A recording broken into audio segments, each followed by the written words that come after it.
minasyaitonir rajim. Bismillahirrahmanirrahim. Wa man ahsanu dinan mimman aslama wajahahu lillahi wa huwa muhsinun. Jadi di sini Allah memberikan standar dengan menantang kita untuk menjawab setelah pertanyaan yang harusnya retorik ya.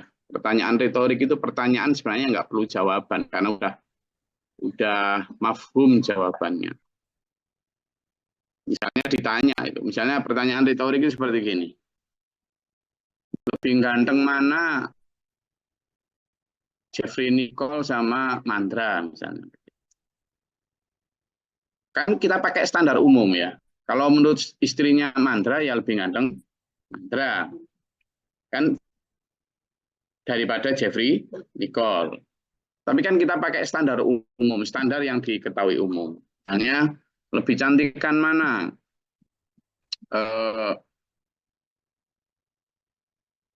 Julia Robert dengan siapa misalnya artis ini yang komedi ya. Misalnya gitu. Itu kan orang semua pasti akan jawab hampir sama, tapi secara subjektif memang beda-beda.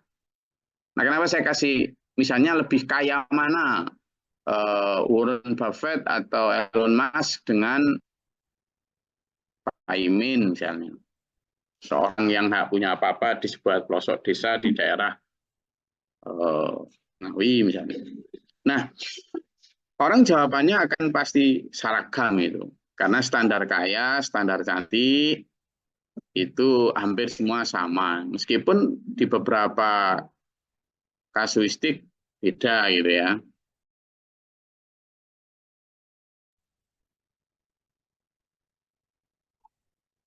Jadi maka standar ini juga yang harus kita nanti pakai untuk menganalisis ayat ini. Jadi ketika Allah bertanya, dan siapakah yang lebih baik? Ya, lebih baik dalam hal agamanya, dinan, dibanding dengan orang yang ya menyerahkan diri total jiwa raganya, mulai dari sholati wa nusuki wa mahyaya wa mamati, kan gitu. Sholatku, ibadahku, hidupku, matiku, untuk lillah, hanya untuk Allah.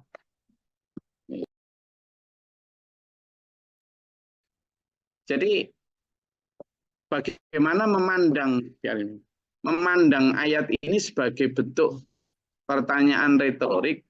Tidak ada orang yang lebih baik daripada orang yang berserah diri. Berarti standar tingkat yang paling tinggi di dalam hal agama itu adalah orang yang serah diri, tunduk patuh, tanpa tapi, tanpa nanti, tanpa kecuali.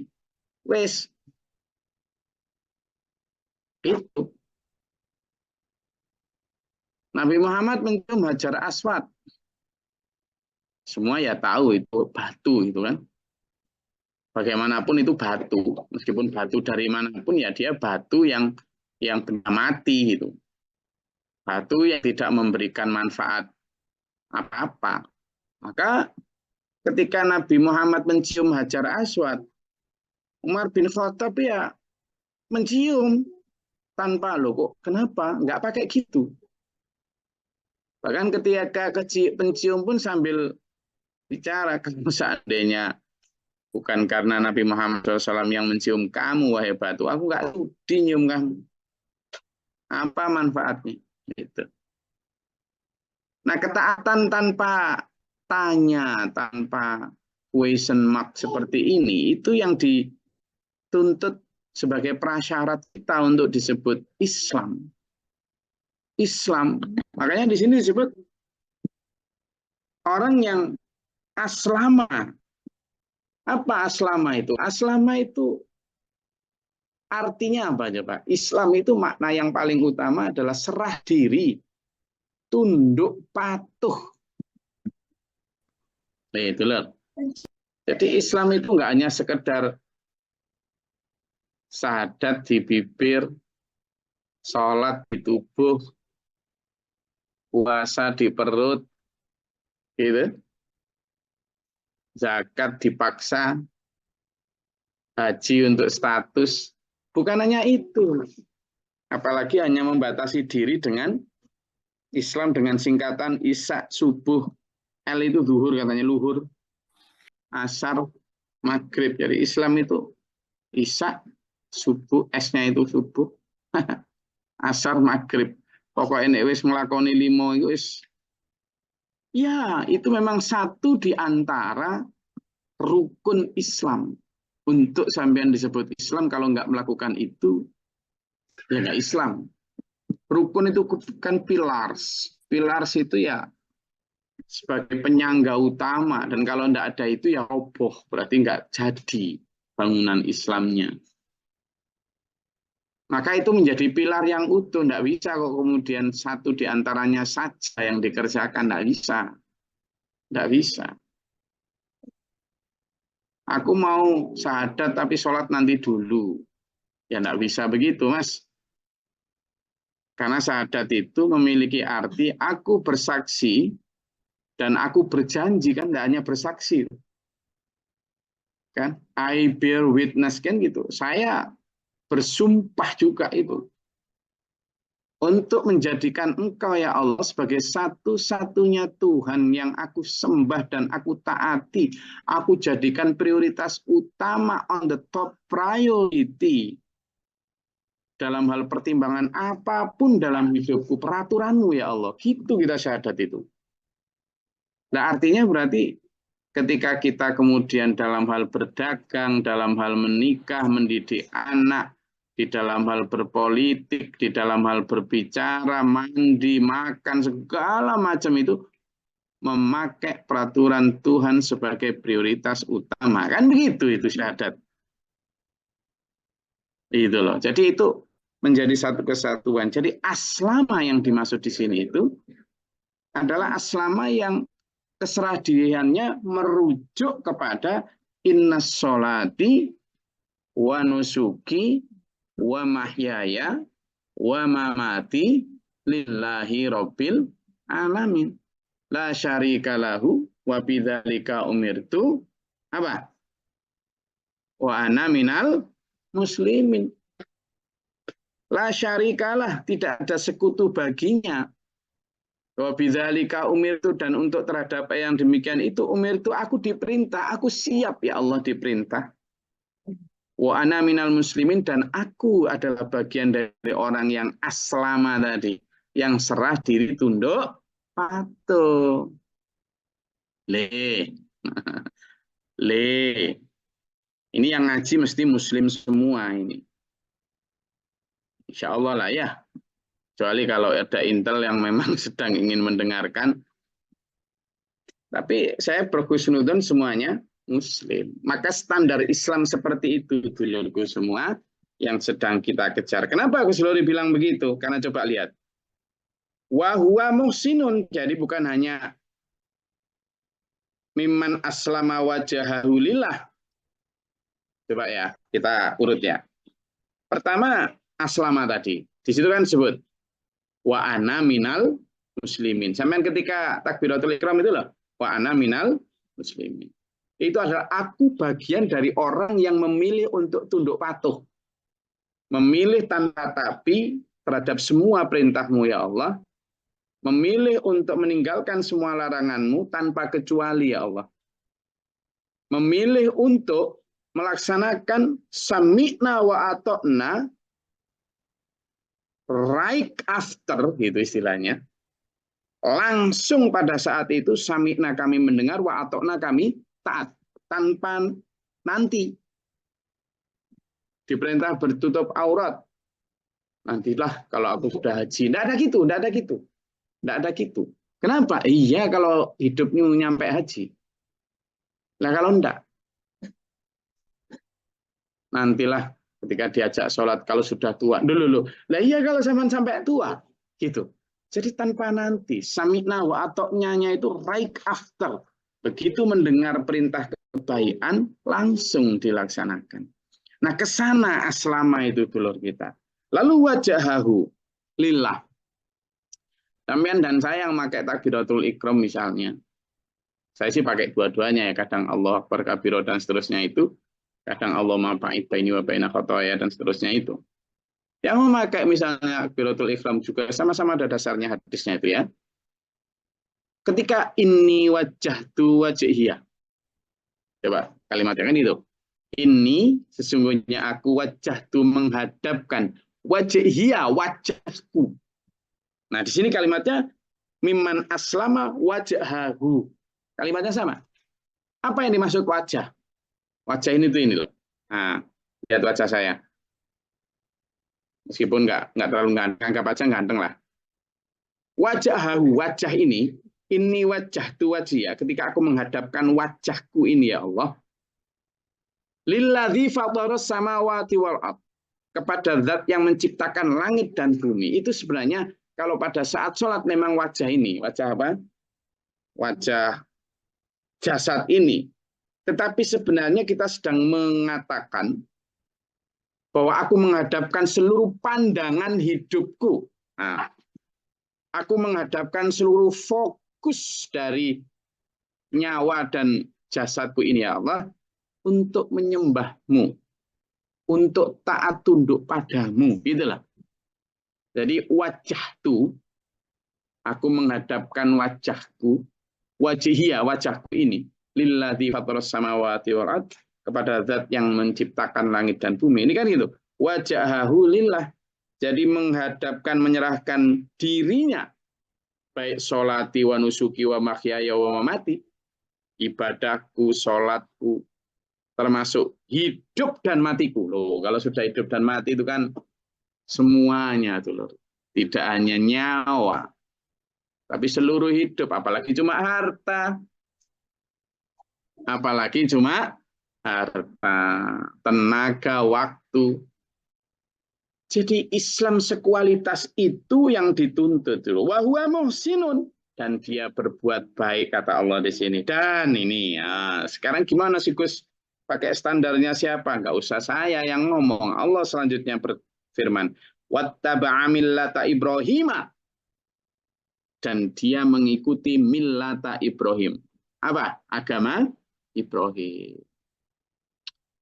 Jadi standar karakter kita, standar ketunduk patuhan kita, itu Nabi Ibrahim. Aduh kan, ayo kan. Nabi Ibrahim dulur, le yang ngantuk bangun. Yang ngantuk-ngantuk bangun. Ternyata keislaman kita itu diajak oleh Rasulullah Muhammad SAW. Kita inilah umatnya Nabi Muhammad SAW. Ya tahu?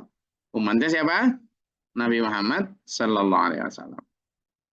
Tapi Nabi Muhammad ngajaknya kita itu memakai standar kepatuhan tunduk patuh keislaman itu, memakai standarnya Nabi Ibrahim. Inilah. Jadi mimman aslama wajahahu lillahi wa huwa muhsinun wattaba'a millata Ibrahim. Kenapa kok enggak disebut wattaba'a millata Muhammad? Kenapa? Karena kita sedang bicara tentang standar tunduk patuh. Dan Nabi Muhammad SAW sendiri mengajak untuk merujuk ke sana. Kepada millata Ibrahim dalam hal ketunduk patuhan. Ya. Lalu coba kita buka sirah nabawiyahnya. Sejarah nabinya. Coba kita buka ya. Ternyata ketunduk patuhan itu kenapa kepada Ibrahim? Ya karena Nabi Ibrahim memang nyaris tanpa batas dulu, coba lihat. Nabi Ibrahim itu ya anak seorang satu di antara pemuka lah masyarakat di situ ya. Pemuka masyarakat di situ. Pembuat patung. Azar ya namanya itu. Bapaknya itu pembuat patung, artinya orang terpandang. Kemudian Nabi Ibrahim karena mempertahankan keimanannya, diusir loh. Diusir dari rumah itu. Coba tetap patuh. Kemudian ketika diperintah Allah ini untuk menghancurkan patung-patung, dihancurkan. Padahal beliau tahu tuh risiko bahwa dia akan seperti apa nanti oleh masyarakat. Sudah pun begitu. benar ketangkep dan akan dibakar. Dibakar beneran. Pada saat dibakar, sama pikir Nabi Ibrahim sudah diberitahu Allah gitu. Nggak apa-apa, kamu nanti nggak mempan. Kayak orang-orang sekarang yang sudah sakti, gitu. Nggak mempan dibakar. Nggak ada begitu. Nabi Ibrahim pada saat dinaikkan ke tumpukan kayu yang sudah siap melumat habis kulit, daging, dan tulangnya itu, beliau sudah benar-benar merasa bahwa akan kesakitan, kebakar, akan sakit. Nah, sudah begitu. Jadi Nabi Ibrahim juga nggak mendengar itu dialog antara burung emprit dengan cicak itu tidak mendengar. Di mana burung emprit dihina karena kamu itu lo ngapain bawa air sedikit di paruhmu untuk memadamkan api. Nggak akan mati padam api itu katanya. Kata si emprit, loh aku tidak tentang mati atau tidaknya api, itu urusan Allah. Tapi aku tahu bahwa aku ada di pihak mana. Dengan aku membawa air ini, aku ada di pihak Ibrahim. Aku hanya ingin menegaskan aku dari di pihak mana, kan begitu. Nabi Ibrahim tidak dengar itu. Pasrah tunduk patuhnya. Ketika bahkan Allah SWT, api sudah mulai membakar Ibrahim, sudah mulai menyala panasnya itu. Kemudian Allah berfirman, ya nar, wahai api, kuni barda wassalaman ala Ibrahim. Jadilah kamu bardan dingin, wassalaman dan menyelamatkan ala Ibrahim atas Ibrahim. Nabi Ibrahim dengar, enggak. Jadi tetap dengan kepatuhannya untuk mengambil resiko terbunuh. Oh, tingkat kepasrahan di situ. Sudah. Begitu sudah menikah, Allah tidak ngasih keturunan. Padahal sangat pengen keturunan. Ya tetap tunduk patuh menyembah kepada Allah, mendakwakan agama ini. Sampai umur hampir 90-an itu. Terus kemudian diberi istri satu itu, lalu kemudian diberi Allah, alhamdulillah anak. Baru bayi, masih merah, diperintah untuk hijrah dari Palestina ke daerah antah berantah yang tidak bertuan. Jalan kaki, coba bayangkan. Dari Palestina ke Jazirah Arab. Ya kan? Nyampe di sana, tidak tahu Allah perintah gimana. Begitu di satu tempat, berhentilah Ibrahim. Perintah berhenti, ya berhenti. Nabi Ibrahim juga nggak tahu nanti gimana. Begitu di sana ternyata perintahnya adalah tinggalkan anak istrimu. Ditinggalkan. Di sana tanpa teman, tanpa bekal, tanpa apapun. Nabi Ibrahim, berat no. Bahkan ketika sudah meninggalkan, dipanggil-panggil sama istrinya pun tidak noleh. Itu bukan karena nggak peduli, saking nggak tahannya. Nggak mentolonya, tapi lebih taat kepada Allah. Baru ketika Ibu Hajar bertanya, apakah ini perintah Tuhanmu, wahai Ibrahim? Maka beliau pun menoleh, ternyata sambil bercucuran air mata. Iya, ini perintah Allah. Baru kemudian Ibu Hajar sami'na wa ata'na. Nah, Nabi Ibrahim ternyata punya keluarga yang luar biasa memberi kita contoh juga ketasliman, keaslamaan, keislaman. Itulah. Sampai begitu sekian tahun kemudian Nabi Ibrahim sudah ada di Palestina, diperintah jemput anak istrinya. Sebelum balik ke Palestina, begitu nyampe di sana, itu yang kemudian diajak untuk memperbaiki Ka'bah itu. Ismail, ketika masih lucu-lucunya. Nah, di situ yang Nabi Ibrahim kemudian berdoa, Rabbana waj'alna muslimaini laka. Lalu, coba, sudah sepasrah itu, Nabi Ibrahim itu masih berdoa itu, ya Allah, jadikanlah aku sebagai muslimaini laka. Hambamu berdua yang taat tunduk kepadamu Islam. Padahal sudah se-Islam itu. Muslimaini laka. Wa min dzurriyyatina. Dan anak keturunanku ya Allah. Ummatan muslimatan lak. Umat yang taat tunduk padamu ya Allah. Padahal sudah setandak pandang itu. Masih ingin apa? Diberi jiwa yang taslim. Lalu waharina manasikana. Dan tunjukilah aku cara beribadah ya Allah. Loh, coba toh. Nabi Ibrahim sudah Khalilullah. Nabi Ibrahim yang sudah sehanif pasrah itu masih minta diberitahu cara beribadah. Nah, itu sudah ulul azmi. Lalu minta diberitahu, wa arina manasikana. Tunjuki aku ya Allah, bimbing aku cara beribadah. Lalu kita loh dulur yang enggak nabi, yang enggak wali, kadang hanya kiai ada atau gus atau bahkan umat biasa. Kok enggak khawatir cara ibadah kita keliru? Kok yakinnya gitu sampai nyalah-nyalahkan orang lain?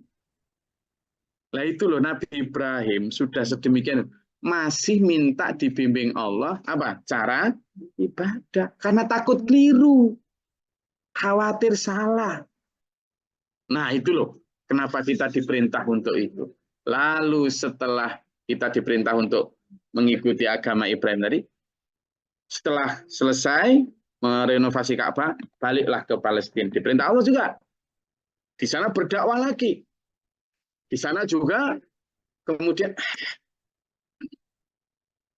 di sana juga berdakwah lagi, ditentang masyarakat lagi. Nah, di sana pas lagi seneng-senengnya menikmati kebersamaan keluarga, lalu ujuk-ujuk diperintah menyembelih sang Ibrahim. Lucu nggak kayak Ibrahim diperintah untuk membeli Ismail. Taat. Bahkan Nabi Ismail pun ketika diberitahu disuruh menyembelih, if alma itu maru. Laksanakan ya Abi. Insya Allah anak, kata Ismail, minal muslim, dari orang-orang yang serah tunduk patuh, laki-laki Islam. Loh, seperti itu loh dulur, makanya dalam tahiyat kita itu diajak oleh Nabi Muhammad SAW untuk apa? Berdoanya Allahumma sholli ala Muhammad wa ala ali Muhammad kama shallaita ala Ibrahim wa ala ali Ibrahim. Ya Allah, berikanlah salawat salam sejahtera kepada Muhammad dan ahli keluarganya sebagaimana engkau berikan salawat salam sejahtera kepada Ibrahim dan ahli keluarganya. Wa barik ala Muhammad wa ala ali Muhammad. Dan berikanlah keberkahan kepada Muhammad dan ahli keluarganya sebagaimana engkau berikan kama barakta ala Ibrahim wa ala ali Ibrahim. Sebagaimana engkau berikan keberkahan kepada Ibrahim dan ahli keluarganya. Jadi Nabi Muhammad SAW mengajak kita gitu. Artinya standarnya ke sana. Makanya di sini hanifan, agama Ibrahim yang seperti apa sih? Agama Islam maksudnya, yakni yang hanif, yang lurus, nggak belak-belok, nggak menglang-mengleng gitulah. Wattakhadallahu Ibrahim khalila. Dan Allah telah menjadikan Ibrahim sebagai kekasihnya. Kenapa jadikan kekasih? Karena tunduk patuh. Jadi kalau sampean dan saya pengen jadi kekasihnya Allah, ya sudah, ayo kita ukur ketunduk patuhan kita. Tidak usah lihat orang lain, diri kita. Diri kita sendiri. Sudah sepatuh apa, sudah serah-serah diri apa kita. Walillahi ma fis samawati wa ma fil ardi. Dan kepunyaan Allah lah segala yang ada di langit maupun yang di bumi. Wa kanallahu bikulli syai'in muhita. Dan terhadap segala sesuatu yang ada di dunia ini Allah Maha meliputi itu loh. Ya. Jadi kalau kita merujuk ke sana, maka ketika kita ini wajah wajhiya lilladzi fataras samawat, kita itu sholatnya harus khusyuk ya. Merasa benar-benar sedang berhadapan dengan zat yang menciptakan universe, this universe. Jadi bayangkan zaman itu sedang menghadap pencipta yang memenuhi galaksi ini, rasi antar bintang ini, betapa kecilnya kita, itu loh. Ya, ketanduk patuhan kita mudah-mudahan tertriggeri oleh itu tadi, bahwa kita ini sangat kecil, bahwa Allah lah yang maha besar. Monggo, kalau ada yang mau ditanyakan, Mas Gino, silakan. Ngantuk? Loh, ayo monggo silakan, ada yang mau ditanyakan. Loh.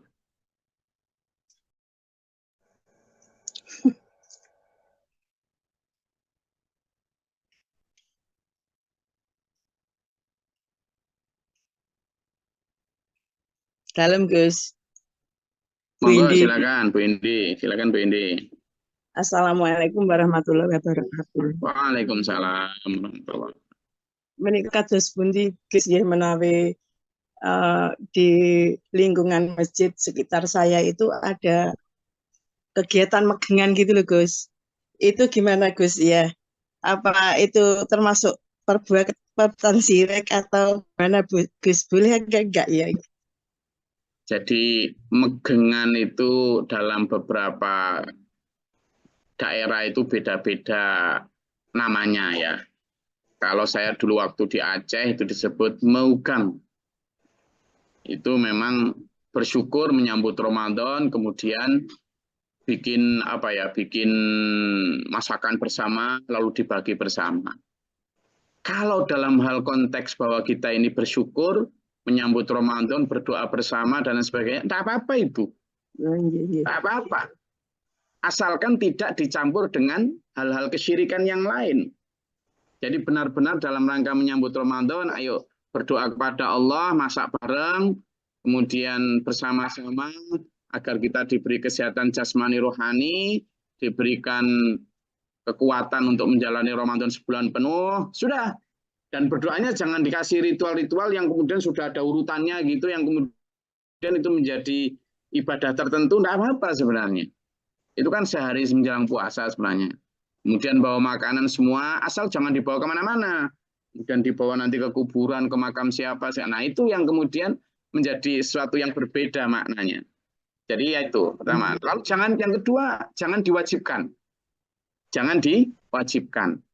Artinya kalau sampean kemudian mewajibkan sesuatu yang tidak ada tuntunannya di dalam ibadah, itu nanti kemudian ujung-ujungnya menjadi sesuatu yang tidak benar. Yang ketiga, jangan anggap itu ibadah. Ya, jangan anggap itu ibadah. Itu hanyalah bentuk apa ya? Kegiatan biasa, ya seperti kita makan dan minum, seperti kita berdoa dan lain sebagainya, yang kalau diadakan yang monggo, kalau tidak diadakan ya tidak apa-apa. Jadi jangan anggap itu sebagai sebuah ritual yang harus, lalu kemudian ya. Yang keempat, jangan menganggap bahwa yang tidak melakukan itu keliru. Nah itu loh, di sana sebenarnya. Yang kemudian akhirnya menjadi polemik, lalu saling menyalahkan. Apalagi kalau yang tidak melakukan itu kemudian dianggap radikal, dianggap ekstrim. Jangan begitu. Jangan begitu. Orang megengan, ini. Nah ini yang keliru di situ sebenarnya. Jadi kalau dia tidak melakukan itu, ya dihormati. Karena memang tidak ada aturan dulu di Islam, lalu sebelum itu gini, tidak ada. Tapi kalaupun melakukan itu, ya monggo saja. Tidak ada larangan untuk kemudian makan bersama-sama, berdoa bersama pada saat akan mulai Ramadan. Tapi jangan pertama itu tadi. Ya, jangan jadikan itu sebagai rutinitas yang harus, jangan dianggap itu sebagai wajib, jangan dianggap itu sebagai ibadah, dan kalau tidak ada yang tidak melakukan itu, jangan dianggap keliru. Gitu loh. Oke, itu aja sih sebenarnya. Jadi itu merupakan tradisi yang turun-temurun dalam rangka itu, dan jangan dicampuri dengan ritual ibadah yang lain. Atau misalnya makanan lalu dibawa ke punden-punden segala macam. Nah itu yang kemudian talbisul haqqo bil batil. Itu aja. Mengapa mereka kirim doa kepada leluhur yang sudah meninggal gitu loh, Gus. Terus satu yang baca itu apa khataman Al-Quran sampai selesai gitu, Gus. Itu gimana ya, Gus ya?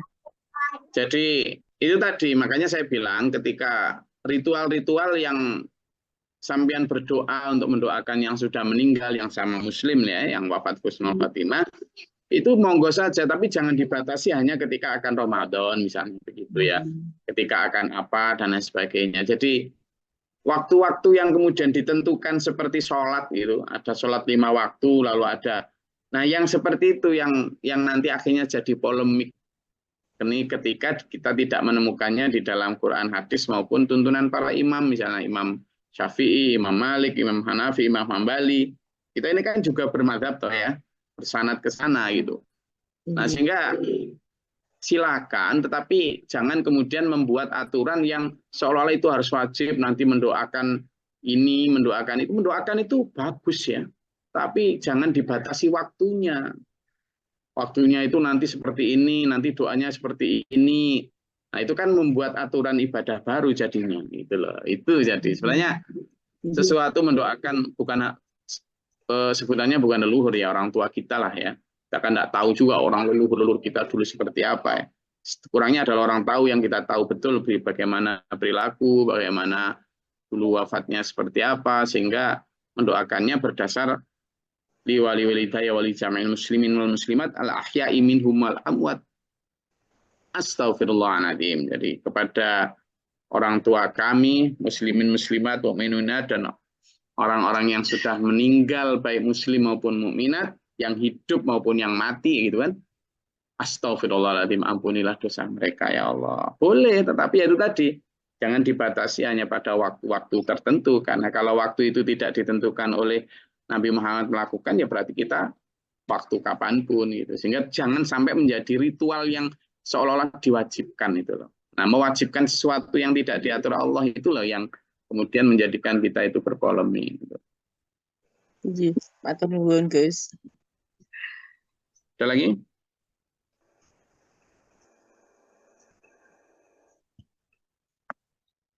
Enggak.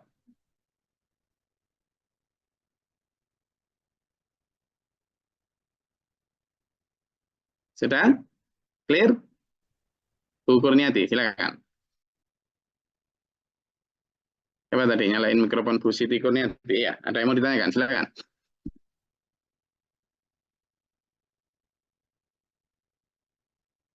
Oke, kalau tidak ada, karena ini hari Senin, banyak yang akan berangkat kerja, ya. Jadi standar keislaman kita di sana. Dengan ayat ini kita tahu, kata Allah siapa coba yang lebih baik agamanya. Berarti standar tertinggi yang terbaik adalah siapa?